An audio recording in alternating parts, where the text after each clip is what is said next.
Hello बच्चों, तो चलिए इस प्रश्न को पढ़ते हैं।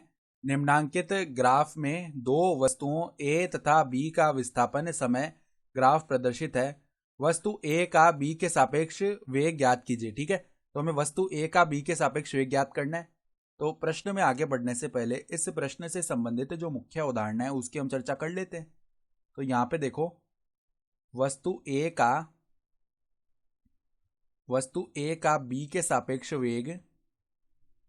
सापेक्ष वेग अगर हम इसका मान निकालेंगे ना, तो यहाँ पे देखो, इसका मान जो है किसके बराबर आएगा। मान लो हम ए का वेग निकाल रहे हैं बी के सापेक्ष, तो ये वी ए बी आएगा, वी ए बी सदिश आएगा।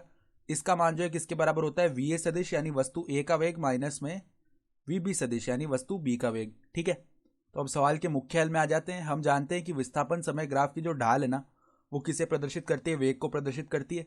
तो यहाँ पर हम देख पा रहे हैं कि दोनों वस्तुओं के लिए ये जो ग्राफ हमें दिया हुआ है ये समांतर है ना, दोनों रेखाएं। ठीक है, यानी कि अगर हम यहाँ पे दो समांतर रेखाएं खींचे इस प्रकार, तो ये कोण इनके बराबर आने वाले हैं थीटा, और ढाल हम जानते हैं क्या होती है, टेन थीटा होती है। तो दोनों के लिए अगर कोण बराबर आ रहे हैं, ये संगत कोण हो जाएंगे क्योंकि दोनों समांतर रेखाएं ही हैं।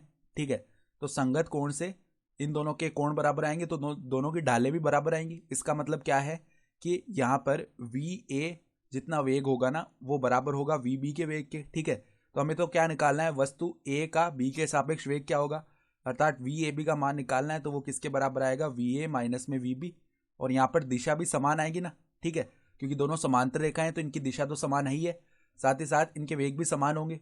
तो यहाँ पर ये किसके बराबर आ जाएगा, जीरो, यानी इनका सापेक्ष वेग जो है वो क्या आएगा, शून्य आएगा, और यही हमारा क्या हो जाएगा, उत्तर हो जाएगा। तो आशा करता हूँ कि आपको ये प्रश्न समझ में आया होगा। धन्यवाद।